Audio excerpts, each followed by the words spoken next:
Good morning, Destiny players, and it's punching time. I would have used a different word for punching, but it's too early in the video to do that. In this video, a hunter build that's been the buzz of the community since Final Shape. Here's my take on it. I don't watch any other videos on builds from other content creators, so this is all my own testing and usage. I am Bladeburger, the local wax weather cut copper stairs kind of guy, and in today's video we punch more than Titans could ever dream of. Do the good as the algorithm god demands. Burger love you long time. Let's begin. In today's video, one of the best hunter builds out there. It takes melee to the max, allowing you to one-shot quite a lot of enemies, even champions if the stars align in lower difficulty activities. Infinite melee, infinite dodge, and more. This build uses the Liar's Handshake exotic gauntlets. These gauntlets allow either use of your arc melee ability or being hit by a melee to follow either up with a super hard hitting counter punch. That counter punch heals you. With this build, I can go entire activities without firing a single shot. Just dodge, melee, over and over. Very high actions per minute, insane resilience, and just overall fun. Let's talk class to see how we use this exotic to slay out. Side note, I say we a lot, but it's me. I'm the we. I'm a solo flyer on this burger. For class, we're on Prismatic Hunter. Pick the super you'll want to run, there's 5 options after all. For dodge, Gamblers. Dodging near enemies gives you back your melee in full. For melee, Combination Blow. Your power melee fully regenerates your class ability and gives stacking damage, up to 3 stacks. And yes, it does stack with Liar's Handshake. For aspects, Winter Shroud. Dodging slows nearby enemies and gives you faster dodge recharge. For our other aspect, Stylus Executioner. Killing enemy with an elemental debuff on them makes you invisible and gives True Sight. When you go invisible through this aspect, your next melee weakens the target you slapped. For fragments, I was having trouble deciding. Not much is needed to support the dodge melee loop outside of 1 or 2, so I went with some utility fragments, like Facet of Hope. Your class ability comes back quicker if you have an elemental buff.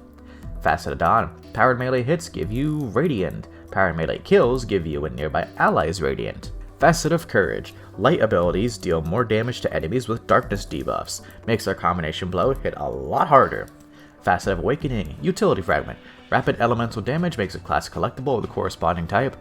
Facet of Protection. Gain damage resistance when surrounded, more when transcended. So there's the class stuff, now let's talk weapons and stats. For weapons, use what you like as long as it matches your super. You won't be using it often, but I'm personally running Silence and Squall alongside Sanuna SR6. I love me these 3-round burst sidearms. Not the 2-round ones, those are too clunky. Other weapons are up to you, you really don't fire a shot with this build.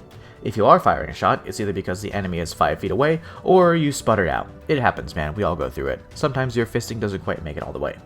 For stats, go for 100 mobility. No strength needed, we get our melee back through our dodge. 100 mobility is good in case you run out of enemies to kill so you can get your dodge back before the next enemy wave. Now that we covered weapons and stats, let's get to the mods.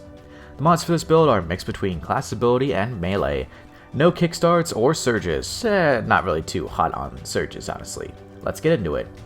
On helmet, double hands on, more super energy on power melee kills. We also have a siphon for our primary to make orbs just in case. Mostly kills with weapons matching our super element make it aura power. On arms, triple heavy handed. Make an aura power on a power melee kill. 0 cooldown with 3 mods. I usually don't do this unless the build allows us to use our melee without a cooldown in between them. On boots, not much is needed here, so I'm running triple orbs of restoration.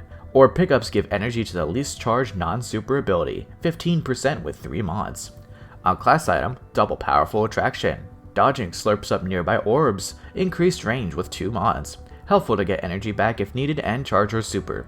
We also have Reaper. Dodging gives us a 10-second timer to get a weapon kill. If we do, we make an aura power. With the mods covered, here's the usual overview. Take a look, write it down, and subscribe. Do it, you know you'll want to.